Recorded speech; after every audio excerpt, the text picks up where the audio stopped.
Turbo V2 System Training Part 2. Just to refresh what we have seen in Part 1. After powering on a virtual or a physical computer, the Windows operating system, we understood that this will start up first.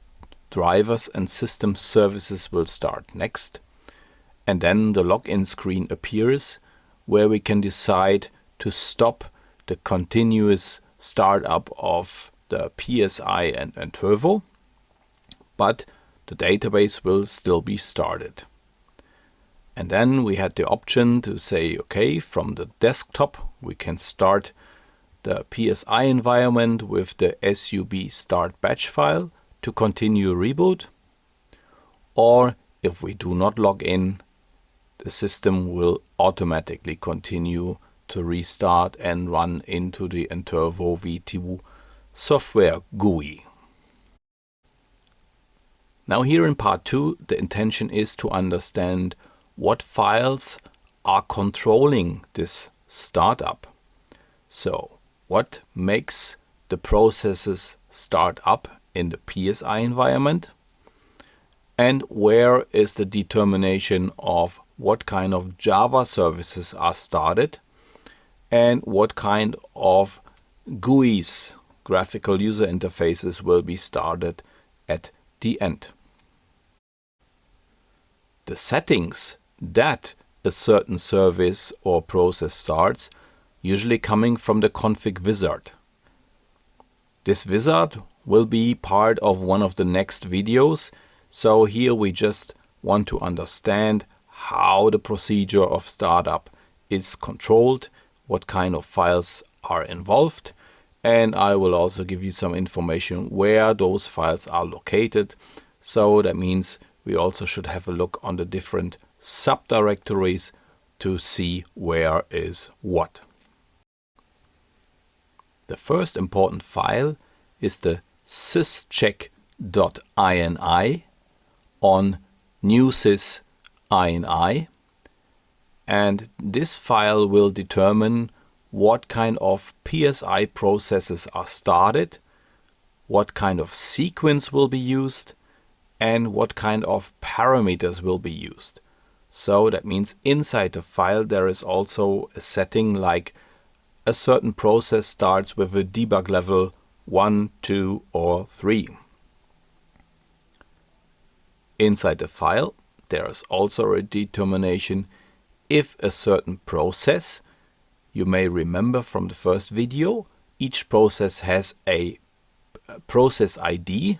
I mentioned, for instance, 0x3402. That was the device control GS process.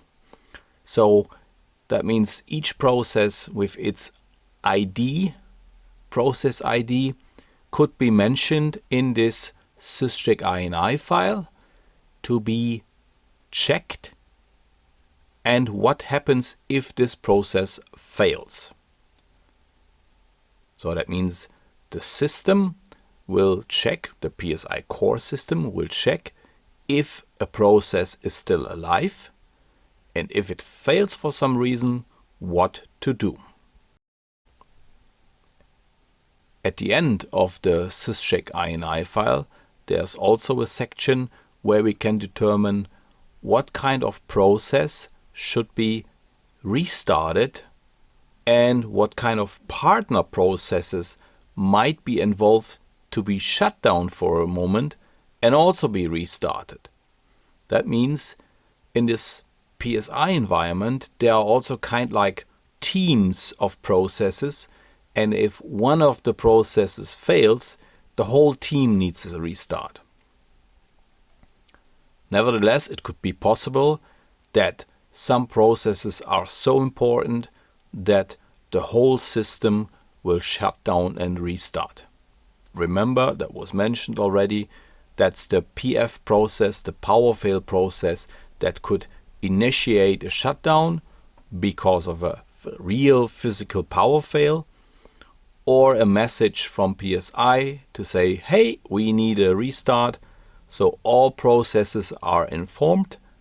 Close your desk shut down, and the system will reboot.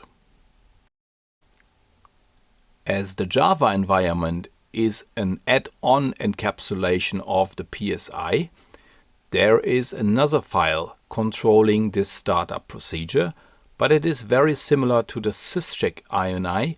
It's the syscheck XML. Inside this syscheck XML is also the determination if a service is started and what should happen if the service does not work anymore. So if it fails, that a service will be restarted up to 3 times.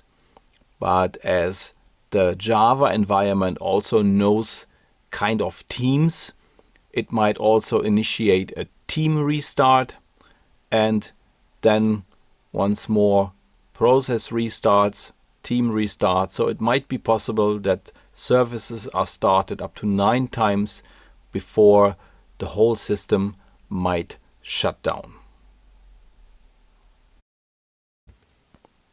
The program settings file determines what kind of modules are started.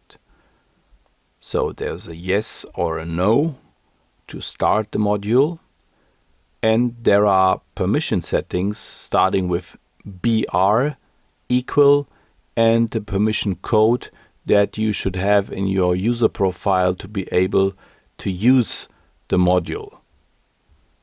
So you have 2 conditions. Is it started? Yes. And do you have the permission? Yes or no.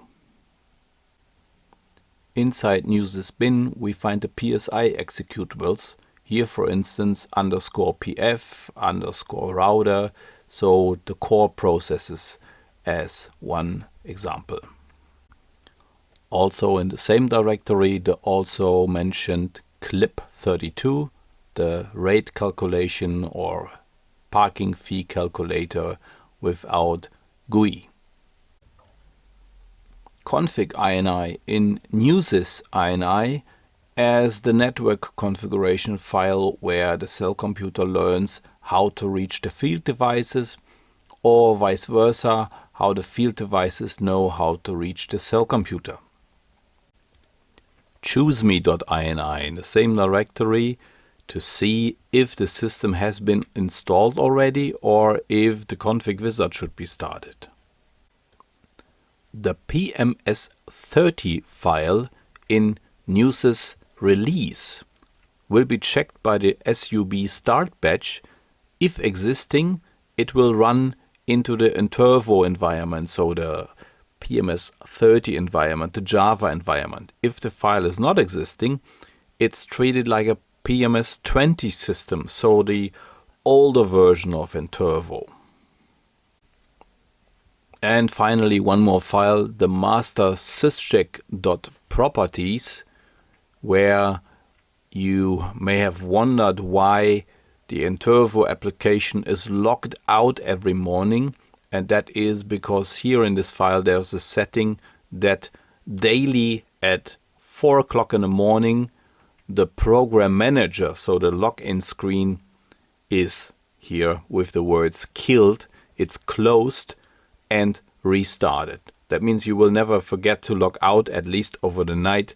The login will be closed and a new login screen will appear early in the morning.